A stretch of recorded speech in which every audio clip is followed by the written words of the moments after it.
thank you all for coming and supporting my work, but I just thought while I have the opportunity as a publisher, I'd like to introduce you to this amazing man who is one of our authors and is here as our very, very special guest today, talking about his book, Assault by Media, which you may have seen unfolding on the telly leading up till a couple of, well, maybe a month ago now. Yeah. Anyway, I just thought I'd let him have a chat, introduce himself. He's available all day today for chats and book signings and photos if you're interested, but he reckons it was a great movie. When I watched Wolf Creek, I watched it during the day because it scared the absolute crap out of me. And when I met him, I was, you can't help compare. He's the polar opposite. So don't let him tell you any different. He's the polar opposite to the character that he played in that movie. He's the most gentle, kind, compassionate, open-minded man I've ever met, and I'm very proud to call him my friend. I'd like to introduce you to John Jarratt. Yeah. I'll pay you later, right? Yeah, okay. Hi, what the hell am I doing at Mind, Body and Spirit? Well, I never thought I would be here talking to you people. It's not my bag normally. My wife loves coming here. I followed her around this joint a few times.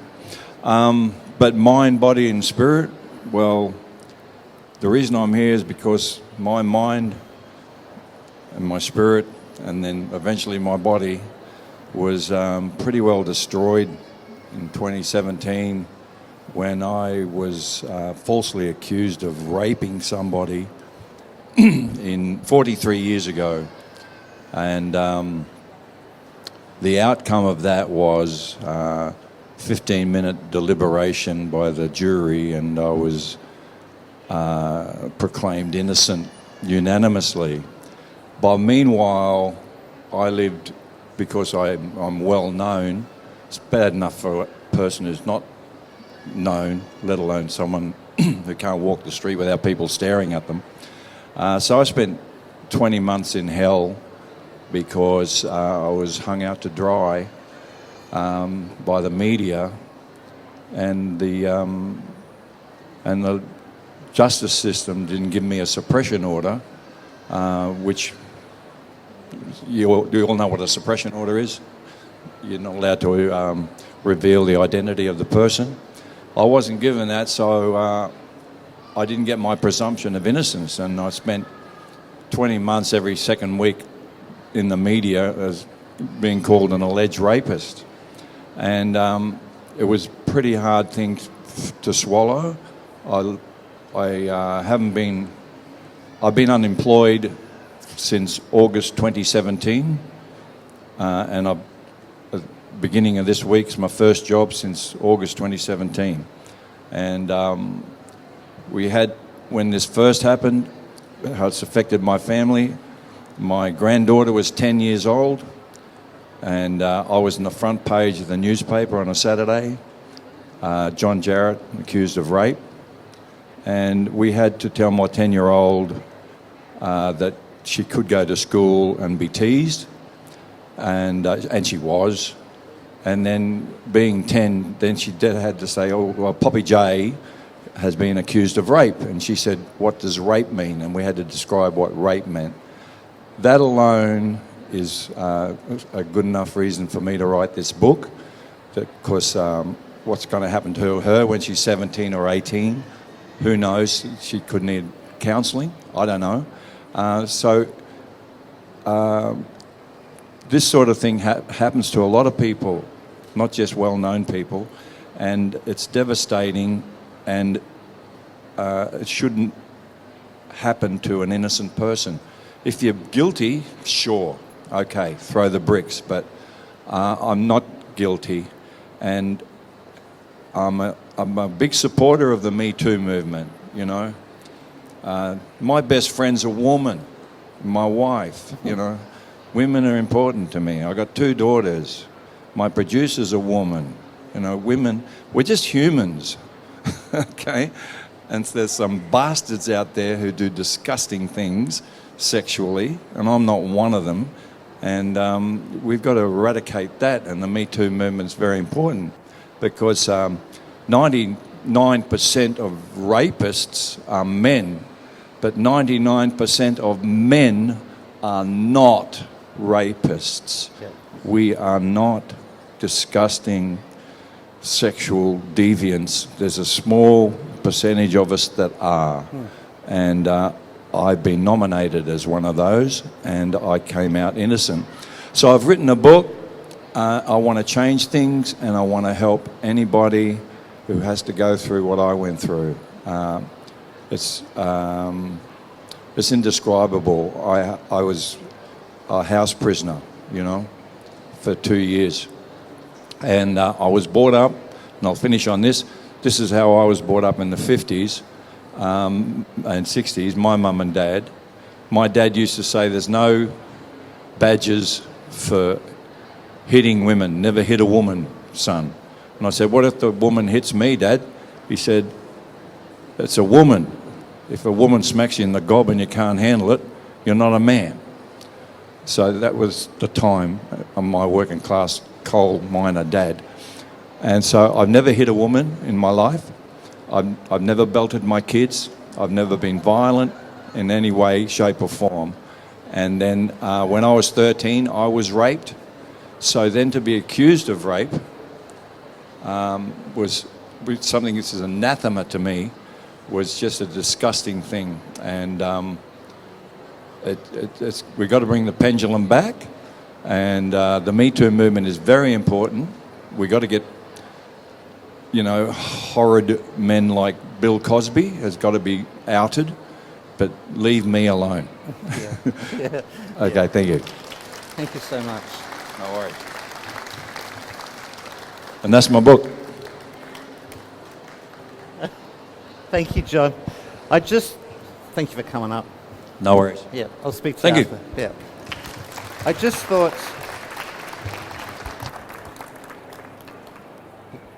thought you should all know. And I just thought you might like to meet him and hear his story and to know why we got behind him as a publisher.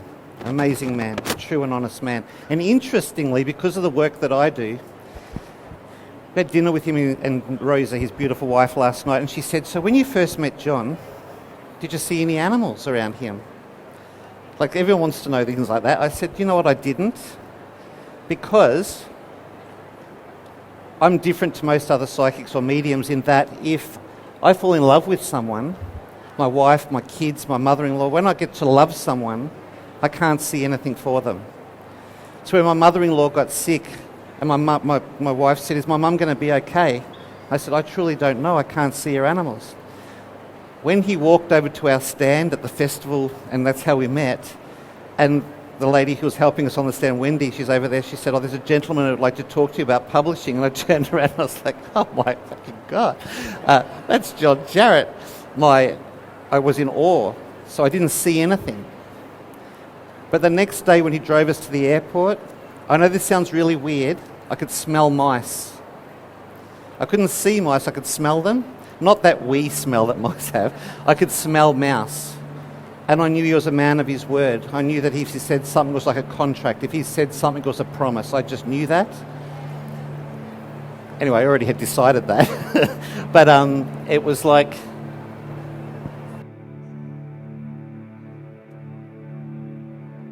Are we back on? We're not back on. We're back on? We're back on? We're back on.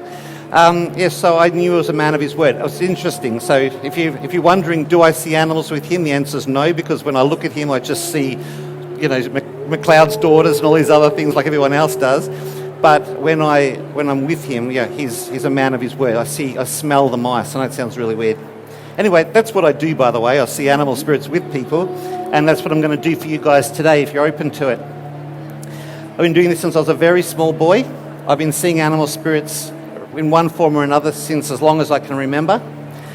The animals that I see with people are basically, you can say they're totems if you like, you can say they're archetypes, you can say they're spirits that are helping you through this chapter of your life, because the next time I see you, the animals will have changed. Because I did not develop this skill to do this. Right, this is not what I developed this skill for. I was gifted this skill so that I could get my way through life without being hindered. I myself had a lot of sexual abuse, a lot of neglect growing up.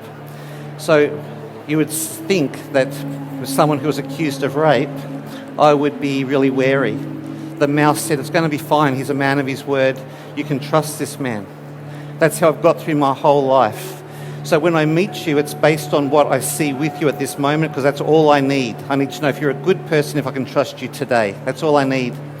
So the animals I see with you are based on your chapter in your life. Now, when I see you next, they may still be there because they've been with you a long time. Sometimes the animals are a long-term archetype or a representation of who you are as a person. Like full-term person, not just a today person. Does that all make sense? All right, so I'm going to go around and see what I can see. I can see a lot of things, so I can't read for everyone, but at the end I'll give everyone something to take home anyway. So it's not like as if only a half a dozen people are going to get a reading. But listen, I can't go past you. What's your name? Yes. Sam? Have I read for you before? No. It looks like you just have this familiar energy. That's why I thought I have to find out who you are. And normally I'm very strict. I have one animal per person, so it doesn't drag on. Of course, there's always one in the group who just says, can't we just have one more? Just one more. Because you've got two animals that I want to talk about. One I'm going to be very, very quick with, and that's a lion. So you feel happy about that, do you? Yeah, well, the lion, yeah, well, that's true. Lion, when I see lion, I know that this is a time of celebration, that today is a good day, that today is a time of happiness and acceptance and step up and acknowledgement, because today can only be a better day than what it was yesterday or earlier on. Do you know what I mean? The lion talks about drawing strength from the past. You've had lots of life experience, and this is mirrored in the tarot with the strength card where they're pulling the lion's mouth open.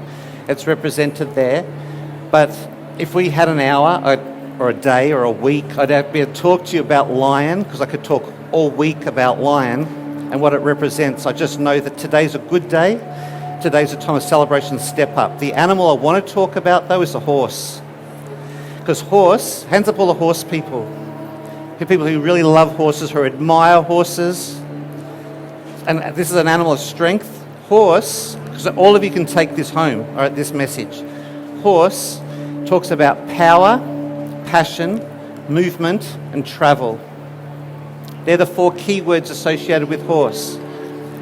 When we hear the word passion, some people go, I don't like that word because it represents like sexual energy or whatever. So some people have a fear of horse because the words, they represent different things. It's how we associate with the horse. Some people love horse, some people are wary of horses. It's not horse that you're wary of, it's what it represents. So I'm going to talk about horse in a positive way so you can all shift your perceptions. Horse asks you, what are you passionate about? What do you feel really good about? What drives you? What lifts you up? What do you know that you have within you that needs to be seen? Horse has been with us, with man, with human, not just man, woman too, with man since the beginning of time. One of the first domesticated animals was the horse. So it understands us completely. It said to man or woman, said at the beginning of time, you like living in this valley? This beautiful valley? You think this is great? Well, you do realise there's a world outside this valley. And you say, yes, but it's a long way. Yes, well, not for me, it's not. Hop on my back, I'll take you there. So horse talks about journeys and travel. It can talk about holidays, sure, but it can also talk about inner journey work, inner travel, inner contemplation, inner questioning, drawing on the power and the passion of knowledge and wisdom from past experiences, which what you have because you've got a lion. Do you know what I mean? So by going in, you can go without. Going in, you can take that message and share it with people. Because horse also talks about power. Power does not mean control, not with horse. Power means knowledge. So by travelling outside the valley and then the horse bringing you back, you come back with stories of what's outside the valley.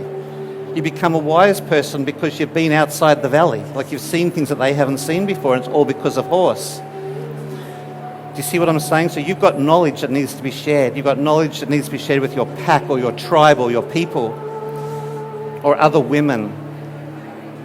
Yeah. Do you do that? You understand. So just keep that up. We're a publisher, just keeping in mind, so the written word is something we're all about. So just keep that in mind. Yeah, just think about that, because like we have the tools. Yeah, we're like the $6 million man, like we have the capability or something. What was that sort of, we have the knowledge, we have the, do you remember the $6 million man, with like the intro bit talking about we have the technology, you know? Yeah. It just came to me then, I channeled that from my angels and I don't even know what they're talking about. All right, so I want to talk to you first. What's your name? Michelle? You've got a little red fox. Now it's interesting, I had a red fox here yesterday as well. They're normally very elusive, but this must be Fox Weekend. They're out and about. They're visiting friends and popping by the MBS to say hi. So you've got a fox, a little red fox. Do you know about red fox? Have you met one before?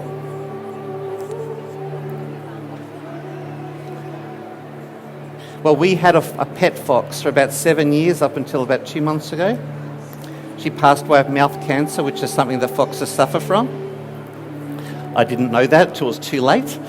But they're incredibly mystical animals. They're ruled by the moon. They're nocturnal to a large degree. They can hunt perfectly well during the day, and you'll often see them lying out in the sun when you get to know them. They like tradition. They like ritual. They like to know when things are going to happen, and they like to know that they can rely on knowing when things are going to happen. They take a long time to get to know. Talking about you now, by the way. Fox people don't, like you, people can look at you and assume things, but very few people know exactly who you are.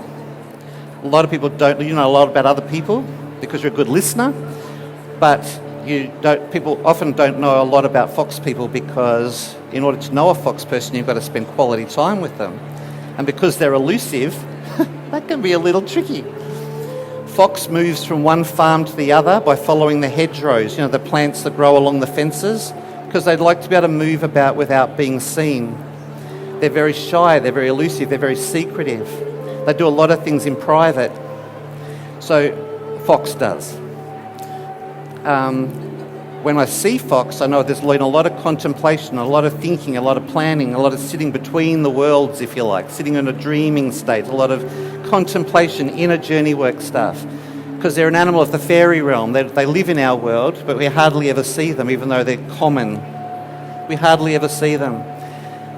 I like to think that you'll find them quite easily in those in-between times of night and day, where it's not nighttime and it's not daytime yet, or it's not nighttime yet but it's not daytime anymore.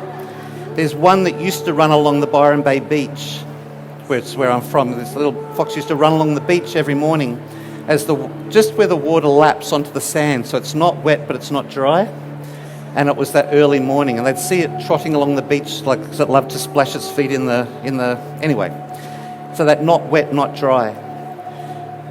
When I want to chat to fox, this is before Nimaway, my fox, passed away, I would go and sit with her, but now that she's gone, we have an arch right near where her night quarters were, and I'll sit in the arch, because that arch is over a gate. So it's neither in this part of the garden and it's neither in that part of the garden. It's the crossing point between the 2 points, that in-between space. In a door frame in the house, I'll sit there or stand there and I'll just chat to her. I know that you've been planning and contemplating and preparing for something, and it's now time, because everything's ready. Because in my world, it represents the magician in tarot. The fox is the magician in the tarot. So here you are with all the elements laid out. Everything's prepared. Everything's ready. It's now time to launch. Do you know what I'm talking about? Sorry, you do? 100%. Thank you. Okay, great. So you've got the fox. She's with you. She's your mentor. She's your representative. She's your voice. She'll tell you when to pull back. She'll tell you when to trust and when not to trust. She'll say you need to do this. Step out now. Do it now. Or she'll say pull back. You'll know it. All right? Yeah. How cool is that? Isn't that wonderful? I think it's awesome. All right, because the lights are really bright and it's quite dull up the back, I'm just going to stab in the dark, okay? I need to stab in the dark a little bit.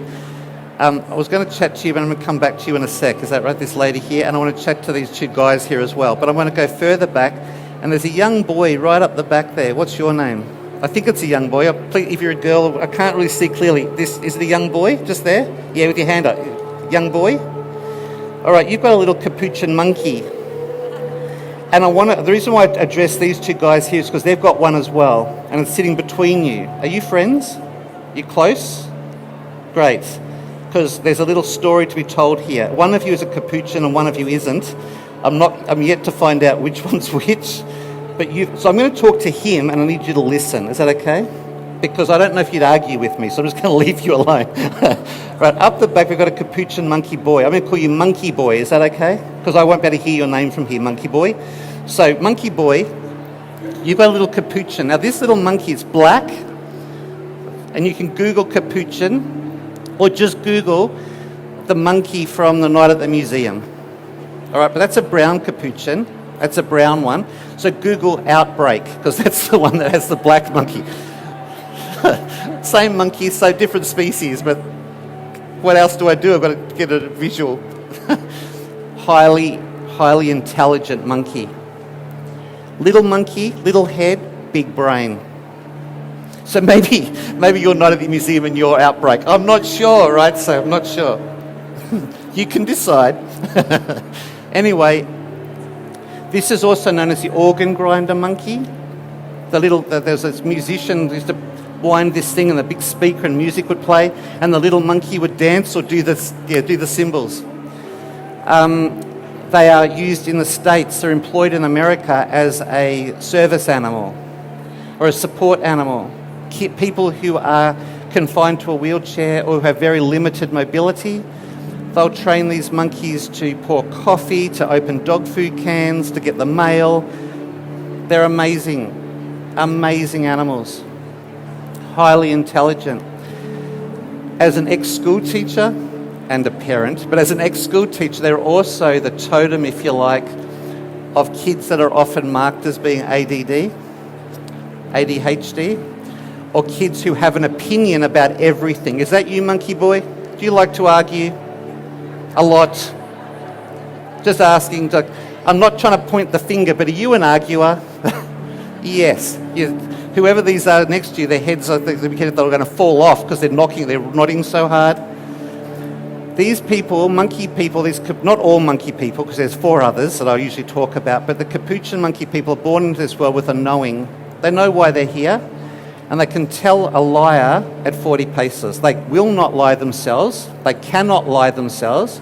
They cannot lie, but that doesn't mean to say they always tell you the truth. They'll answer a question with a question, or they'll just make you feel stupid and they'll walk away. But they won't lie. They won't lie, but they won't necessarily tell you the truth of the matter. I know you've been put on this planet, Monkey Boy, for a reason.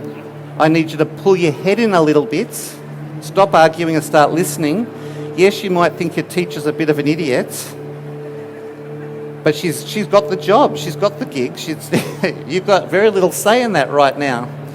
But I need you to start looking to your own wisdom and your own knowledge and your own understanding of why you've been put on the planet. One of you guys is a fire monkey, which is the capuchin, and the other is an earth monkey.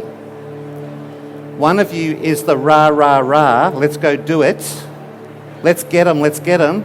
Let's get all our friends in trouble, Monkey Boy. Let's get the rah, rah, rah happening. But you ask the Monkey Boy, what are we rah-rah-rahing about? Oh, we're just going to make a difference. We're going to make a difference. Let's go. And then they say, but where are we going? Like, I don't know. That's the earth monkey's job. If you were to team up, you could actually do really, really well in business together, you two. Really, really well. I don't know which one's which, because even as a teacher, the capuchin monkey and the colobus monkey, the black and white colobus monkey, which is the totem of the earth monkey, at first glance they look very similar. And because of this glare, I can't tell who's what. I'll be honest. I'm guessing a little bit. But you've got one that sits between you, which is unusual because two colobus monkeys together in this sort of close environment, they could actually be having a fight by now, and they're not. So one of them is an earth monkey, and I can't tell which. You work it out, you can make a lot of money together if you're teamed up. One's the rah-rah, one's the let's focus and pull this together. Monkey boy hasn't found his earth monkey yet, but when he does, he'll do well. But you need to just tone it down, pull it in, stop arguing, start listening. You've got a brain in your head there that's really, really amazing. Start focusing into something that's productive instead of being destructive. You get what I mean? If you're offered something, doesn't mean to say you have to take it. All right? So these monkeys have got a very addictive personality. So whoever's in charge, whoever's a grown-up up there, I can't see, just understand that this can be a very addictive personality and quite volatile at times and unpredictable. But if you allow them to explain why they're acting instead of getting angry with them, they'll actually explain why they're thinking the way they are and why they're acting the way they are. Doesn't mean to say it's good or right, but at least they're explaining. A bit of communication goes a long way. I've written a book about it if it helps as a parent. Like I have actually written a book because I have got one at home as well. I understand fully. And I always had a classroom filled with them. It was a freaking nightmare. But anyway, love you, monkey boy. Moving on. I kid you not. They made my day. And then at the end of the day, they crushed it. They didn't really. I wouldn't be talking about them with such an open heart if I felt that way. They really did make teaching a wonderful experience for me. So I'm coming to you now. What's your name? Michelle? Have I read for you before? What's with this? You feel familiar as well. Did you know you've got a panda? Panda people are highly emotional. They carry grief. They're empaths. Are you an empath? Do you feel the feelings of other people? Do you take those emotions on as if they're your own? Do you want to fix the world and fix everyone else? You wrap everyone in cotton wool? Is that half your problem? I mean, your gift? Yes, what a burden. Panda was originally, according to legends and stories, a white bear. Pure white. One of their names is the white cat bear. I don't know why the cat comes in, but white cat bear. Anyway, one of the stories is one of the versions of the stories, and I'm going to give you a really condensed version because it's long and it's emotional. There's this little family of pandas, and they're all white, lived in the forest, and they used to get visited regularly by this little girl. Some say it was a little boy, so there's variations of the story, but a little girl, and she'd visit every day, and she'd bring them gifts, like little food, cakes and stuff. One day she didn't turn up. I thought, gee, that's weird, that's odd, a bit strange. She didn't come the next day either, and she didn't come the next day either. They started to get worried, so they went looking for her. They found her little body all torn apart, and they think maybe she'd been attacked by wolves or leopards or something. It shattered their world. They cried and cried and cried. And they never recovered. But to mark that tragic moment, their appearance changed. Rubbing their eyes stained their eyes. Their grief stained their ears. Their tears ran down their arms and fell into their lap, marking them forever with the tears of humanity, if you like. Panda people cry for the people. They're all about empathy and they're all about compassion. They're all about wanting to make a difference. They're one of the most amazing animals on the planet to me. Highly intelligent, and it's all because they've got opposable thumbs where they can hold bamboo and they can pick things up. Other bears are like, yes, I'd like a piece of bamboo. Thank you, I'll like to eat that bamboo.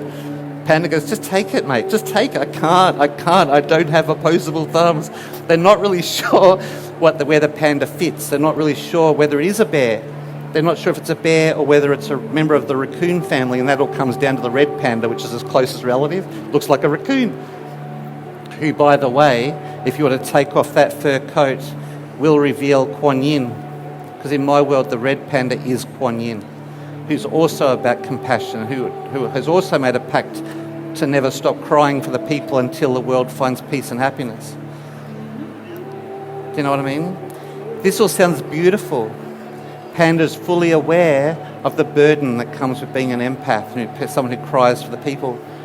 So her job really is to give you strength. It's about to look at a situation and to learn to detach emotionally just enough. Because empathy, although it's powerful, we've got to learn and develop the gift of empathy, because super sensitive people often mistaken sympathy for empathy. Sympathy is, oh my God, let me fix you, let me fix you, let me fix you. And that's of no use to anyone because they're crying and you're crying. You know what I mean? Then someone has to come and help both of you. Empathy is where, look, that is really crap. That is a horrible situation. What are we going to do to fix it? Let's make it mean something. The giant panda will help you turn it around a bit because of all your pain in the past and how you're learning to make that mean something. That gift is then going to be extended out, paid forward to help other people deal with their stuff. Does that make sense? You're welcome. I don't know how much longer I've got left. 15 minutes. So I want to give something to everyone. How's that? I want to ask you, and I do this every time because I think it's terribly important that we understand, we call this planet Mother Earth. She's our mother. I love our planet. I'm so proud to not just be Australian, but I'm very proud to be an earthling. I'm proud to be here. I'm not one of those people who can't wait to ascend or can't wait to go to the angels. I can't wait. I'm freaking happy exactly where I am. Thank you very much. I love being here. I love this physical world. I love the fact that it's got pitfalls and pain and suffering. I think it's brilliant. But mainly because I live on this planet with all these amazing animals and plants and rocks and stones and people. She's our mother. We call her Mother Earth. She loves us like her children. We are all brothers and sisters. We all need to start taking responsibility for one another's lives, not just our own. When I'm saying brothers and sisters, I'm including the animals. I'm including the trees. In our family, the trees are known as the standing people. They're the standing people. They watch and they observe and they hold space. They also share our messages with all the other tree people. They give us oxygen for God's sake. Like, let's start honouring them just a little bit. The animals to me are the voice of the Earth Mother. She's the one who sends the animals to us to give us signs and omens, right? She's the one who says, you've got a question? Here's the answer. But we don't listen. We haven't noticed them in quite a while. Well, when I say we, I mean you. So what I want you to start doing is welcoming them in just a little bit. I want you to start thinking next time you have a really unusual animal encounter, something bizarre like a bat in the house or a fly in your coffee. Like, that's weird. That's weird.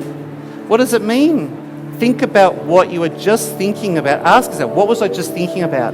What was I just thinking about before that encounter? Because I'll tell you something. That animal's appearance and the situation in which it appeared will answer the question. Do you think your thoughts are private? No. No. You're putting out an intention. A silent prayer is like a speakerphone to Mother Earth. She hears you because she's your mother. You look at your kid, they're saying, I'm fine. Like, no, you're not, you liar. I can tell you, I birthed you into this world. I know. Well, I didn't, but I certainly had. I mixed the ingredients up a little, right? So I'm part of you. I'm 50% you-ish. I'm 50% you. I know what's going through your mind because I'm having the same thoughts half the time. Don't lie to me and say you're fine. When that happens and you're saying that to the Earth Mother, well, I'm fine. Kookaburras will come, just letting you know, because you're lying.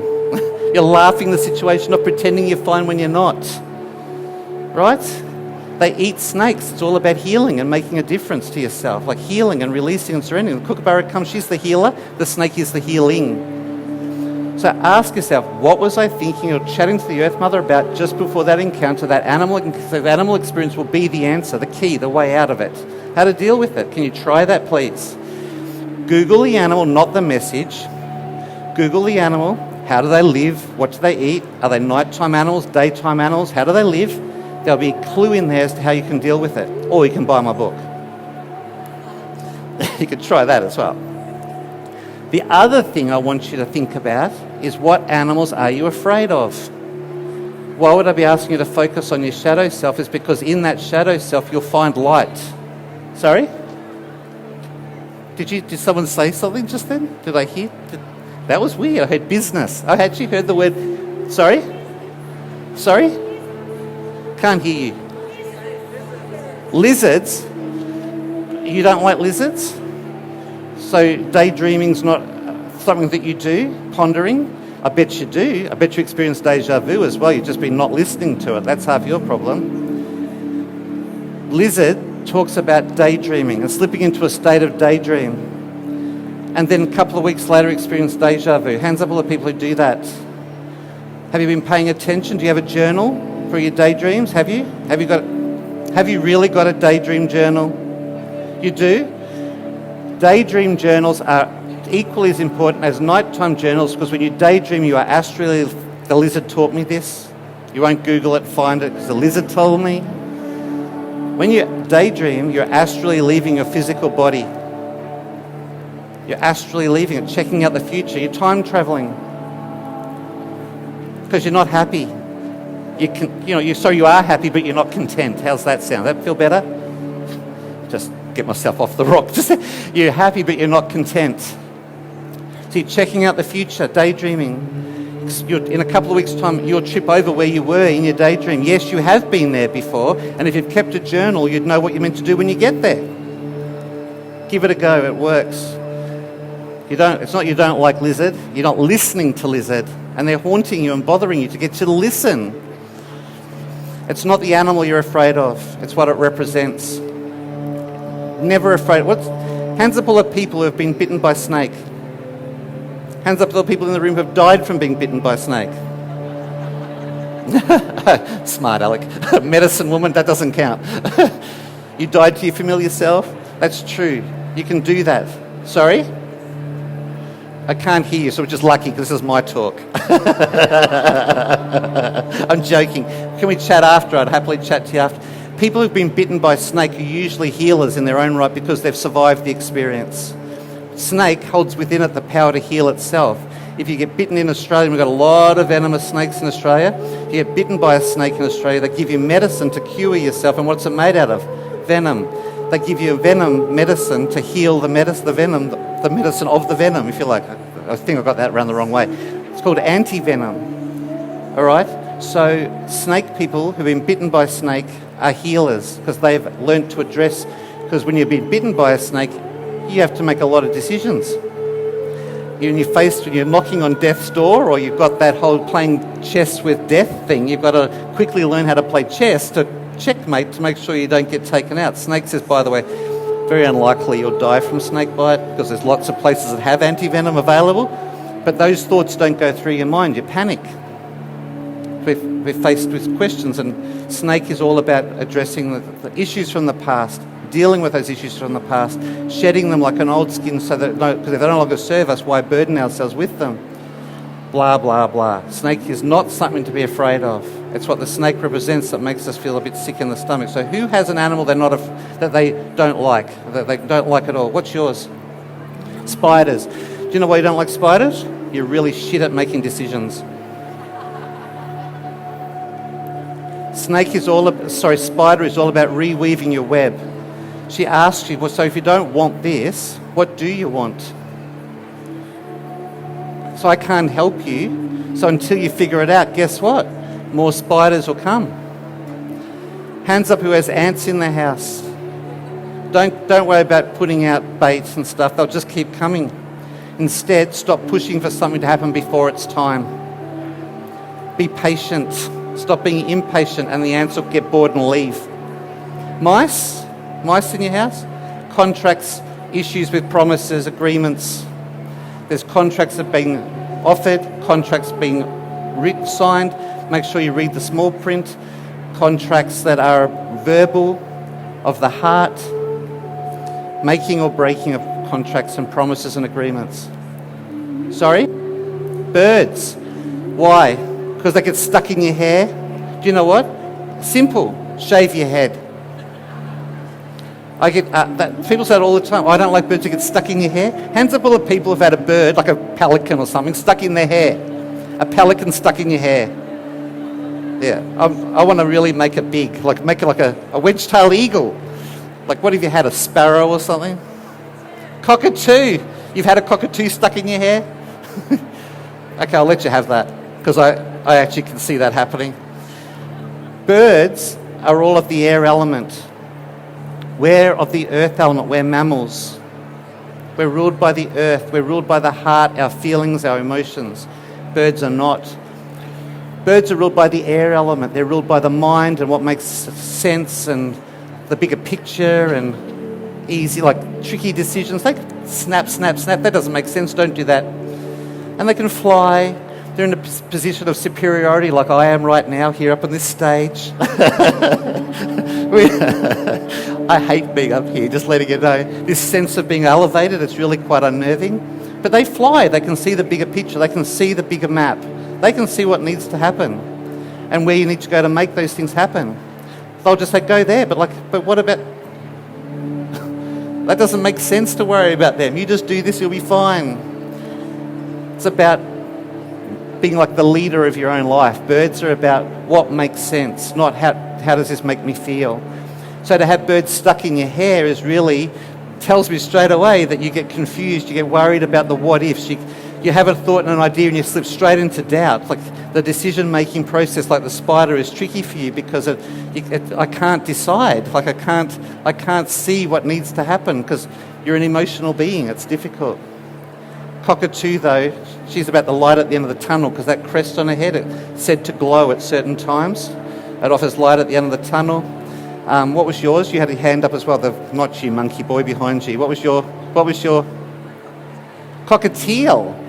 Well, they're nasty. I've got one at home. Her name's Mrs. Puff.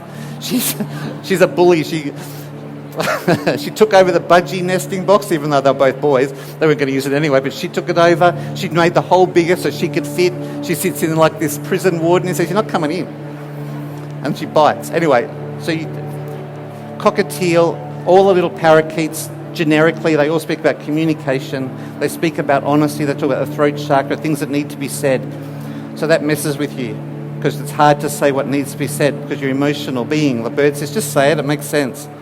If they're stupid, just tell them. I do all the time, says Mrs. Puff. You're an idiot, she says to me. Put your hand in, I'll bite you, I'll prove it. Go on. So I do. She bites me. So I told you so. Dragons. Do you know what? Don't think you can trick me with dragons and phoenixes over here. Like, if you want to go visit those places and meet them in person, I know where to find them. I'll take you to go visit. I know exactly where to find a basilisk. I know where they all are. I'm writing a book right now about that. Dragon is one of the celestial beings, if nothing else. There's a dragon for every element. So do you like dragons? Then this question was, what animals don't you like? You're trying to sneak in there. People who don't like dragons simply are people I don't want to hang out with. There's a dragon for every element. There's a dragon for every direction. Dragons are there's elementally there's 5, but 4 of the 4 main ones, they're the gatekeepers to the different elements and the directions and the aspects of life, developmental phases of growth, all those sorts of things. But dragons, put them all together, those 4 elements, you've got the 5th, which is life itself. So they're a symbol of creation. Yes, cockroaches. Do you know what you hate most of all in the world? You get really tired of having to put on a face for this group of people, a face for this group of people, a face for this group of people you don't like. You've got to the point where you're frustrated, where you just can't be yourself all the time. You've got to pretend to be something for everyone else. You've got a position of authority here. You've got to be an authoritarian person, even though you want to protect and help. You've got to be authoritarian over here. You've got to be a carer where you just want to slap them. You can't because you're a carer. Do you know what I mean? It's very, very hard to be multiple people. Cockroach people say, I'm done. I can't do this anymore. Because they're about adaptation and change and being something for everyone. I love cockroaches because I'm just me all the time. This is who I am at the supermarket. This is who I am at home. This is who I'm up here because I don't want to get caught out as a liar. But cockroach people, I don't like having to make those decisions. I do believe my 15 minutes is up. Are we over time? A little bit. So that means yes. They're really patient. They're good to me. Thank you all so much for coming, guys. I just want to offer you something, though. I've got my stands right there, and we're going home today, and I don't want to take everything with me. So if you buy these 2 books, I'll give you this one, which is normally $30 for $10. How about that? I can't give them away because I'm not the boss, she is, but that's what I'm being told I can offer. AnimalDreamingPublishing.com is the website. We're on Facebook. Instagram, it's all there. Want to have a chat, I'm over there. I am doing readings, but I'm not doing freebies anymore because it drains me and I'm too freaking old for this nonsense. So if you need to chat, great. I'll catch up with you over at the stand. Thank you so much, guys.